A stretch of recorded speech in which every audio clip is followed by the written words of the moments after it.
Welcome to The Explainer. If you're a parent, a caregiver, or an educator, you already know the absolute bone-deep exhaustion of dealing with massive emotional meltdowns. Whether it's a tiny toddler throwing themselves on the floor or a towering teenager slamming doors, the emotional storm feels kind of exactly the same, doesn't it? Today, we're diving into the fascinating cognitive bridges that connect these behaviors, and we're going to build a very specific roadmap, the 7 steps for regulation, to help you navigate them. We've absolutely all been there. You're just staring at your 3-year-old, completely losing it in the supermarket checkout line because you said no to a candy bar. Or maybe it's your 16-year-old totally blowing up over, a simple question about their homework. And that exasperated thought creeps in. Why won't you just listen and be rational? Right? Like, why do our perfectly calm, completely logical explanations just bounce off them like they have an invisible shield? You're trying to be the reasonable adult here, but your words are completely useless. Well, spoiler alert, it's not because your child is being actively defiant or trying to manipulate the situation. It's actually, literally, biology. Which brings us to part 1, the unreachable brain. Let's talk about cognitive overload. Part 2, alarm and brakes. We need to meet the brain's main actors in this drama. Okay, meet character number 1, the amygdala. Think of this little almond-shaped region as the brain's built-in alarm bell. It's constantly scanning the environment for threats. And hey, to a kid, a threat could be an actual physical danger, sure, but it could also just be a feeling of rejection or embarrassment. When it senses a threat, it triggers an instant survival reaction.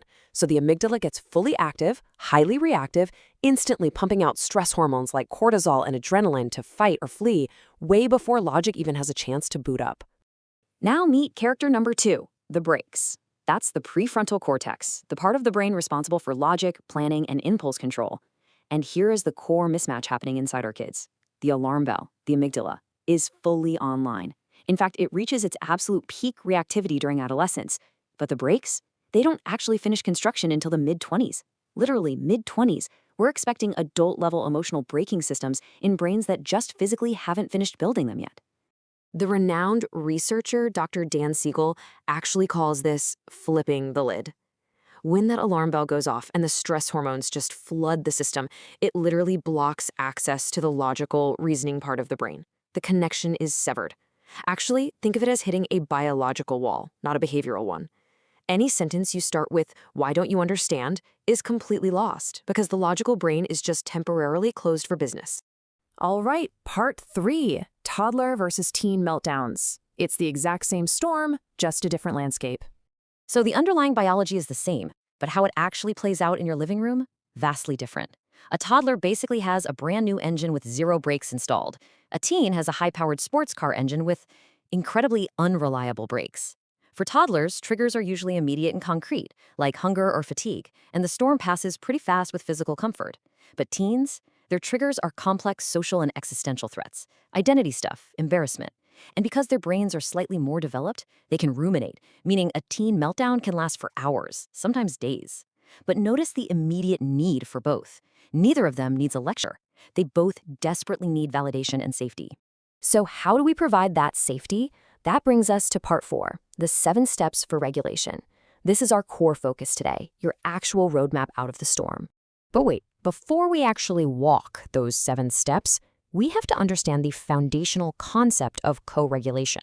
This comes from polyvagal theory, which tells us our nervous systems are constantly reading each other.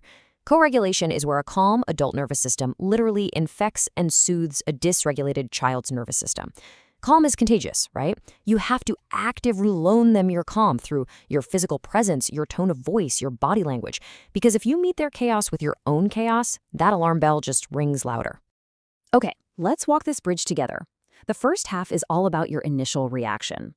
Step 1, regulate yourself first. You got to take a deep breath before you engage. You absolutely cannot loan a calm you don't possess. Step 2, check your body language. Approach with open hands. Lower your physical height so you're not towering over them, and avoid intense predatory eye contact. The amygdala hates that and might see it as a threat. Step 3, name it, don't explain it. Using Dr. Siegel's name it to tame it technique, you simply say, "I see you are very angry right now." Just assigning a word to the raw emotion starts to quiet the alarm. No explanations, no logic, just name the feeling. Now, the second half of our 7 steps, and this requires incredible patience. Step 4 is silent presence. You just wait. Depending on the severity of the meltdown, this could be 90 seconds or 20 minutes. Just be there, physically safe and quiet, while the stress hormones literally drain from their bloodstream. Step 5, watch for physiological landing signals. Look for a deep sigh, dropping shoulders, relaxed breathing. Step 6, logical conversation. Only now, when the brakes are back online, can you use logic. For teens especially, offer control. Do you want to talk about this now or later? And finally, step 7, reconnect without lecturing. A warm hug, a smile, just confirm that the relationship is perfectly safe even after the storm. Finally, part 5, the window of tolerance and why timing matters so much. Timing relies on a concept called the window of tolerance. This is the physiological sweet spot where the brain feels safe and regulated. If a child's arousal is way too high, they're in a meltdown, fight or flight. If it drops too low, they enter a shutdown or withdrawal state. That just right zone in the middle, that's the window of tolerance. And here is the absolute most important takeaway today. This window is the only place where learning, logic, and reasoning can occur. You can only teach or reason when a child is securely back in that window. You literally have to wait for the window to open before you start knocking with a lesson. So, as we wrap up today's explainer, I'll leave you with this powerful final thought. Calm is not forced with words. It is transmitted through presence. You are the safe harbor. It's your quiet presence, not your perfectly crafted logical arguments, that truly restores a sense of safety to their overwhelmed brain. So the next time the storm hits, the tears flow, or the door slams, ask yourself, are you trying to argue with an alarm bell, or are you ready to loan them your calm?